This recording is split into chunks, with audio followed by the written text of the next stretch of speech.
Happy St. Patrick's Day. On today's show, I'm going to go over this comment and review the polls from 338 Canada. I'm going to talk about axing the tax and some funny repercussions about this ongoing trade war. CBC poll tracker, laughing faces. Why not use a well-established site that has been building based on modern aggregate polling science for years? 338 Canada.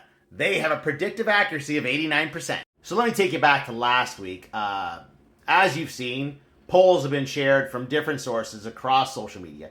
And CBC has a section where they aggregate the polling results. But CBC is not good enough for this commenter. He thinks we should use 338 Canada. Now, I should clarify something. There's nothing wrong with 338 Canada. They're just a different polling aggregator. Now, in fairness, it is more robust than CBC's polling aggregator. It combines statistical models, electoral projections based on opinion polls, electoral history, and demographic data. And they update once a week. So to get a more accurate indication of how people feel, last week had to play out. Mark Carney had to actually win the Liberal leadership race. And now 338 Canada has been updated. Let's take a look. Oh my. The little arrows indicate the trends, which direction these results are trending. 338 Canada odds of outcome, Liberal minority 41%, Conservative minority 31%, Liberal majority 14%, and Conservative majority 13%.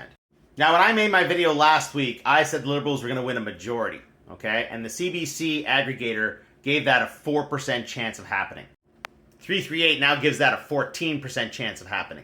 Pierre Poilievre is presiding over what might be the most rapid and profound popularity collapse of any political party in Canadian history.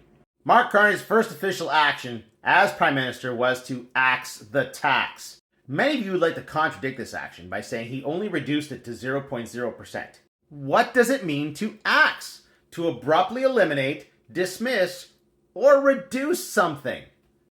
He reduced the tax to 0%. Ergo, by definition, he axed the tax. All right, let's get to some of the repercussions of this trade war. The United States has a bird flu problem, and they have no eggs. They've also pissed off the world. Now they're asking the world to help them out and send them eggs. And I'd like to reiterate that the number one increase in contraband items seized at the U.S. border entering from Canada is eggs. What else is being disrupted? The F-35 deals. Portugal is backing out of their F-35 deal, and Canada is very closely examining the F-35 deal. What is the problem with the F-35? It's American, and we can't trust the Americans. That's it. Over the 30-year lifespan of the airplane, maintenance and upgrades will be performed by Lockheed Martin, and we can't trust that Lockheed Martin will stick to their agreement. The Portuguese feel the same way. At any point in time, Lockheed Martin, either of their own free will or through order of the government, could say, sorry, we're not helping you. And those airplanes are completely useless to us. So now we are looking at the Saab Gripen. Having worked for American companies and Swedish companies, if I had my choice, I'd go with the Saab Gripen. All right, this article is from last month, but it's quite relevant to what's happening right now. Alcoa warns Trump aluminum tariffs could cost 100,000 U.S. jobs. Alcoa was seeking Canadian aluminum exemption, which they did not get, and tariffs are not enough to restart Alcoa's U.S. facilities. Two reasons. The raw materials for the aluminum are coming from Canada anyway. Second, we have cheaper electricity. So if Alcoa was to move more facilities back to the United States, they'd have to deal with higher electricity prices, and the raw materials be tariffed anyway. So what's the benefit? Now, I'm saying this again. I don't like the carbon tax, the consumer carbon tax, and now that's been reduced to zero. And many of you are quick to jump on that and say, well, yeah, the industrial carbon tax is still there. Industrial carbon tax is a different thing, and it actually works. From Algoma Steel, transition to EAF, electric arc furnace steelmaking.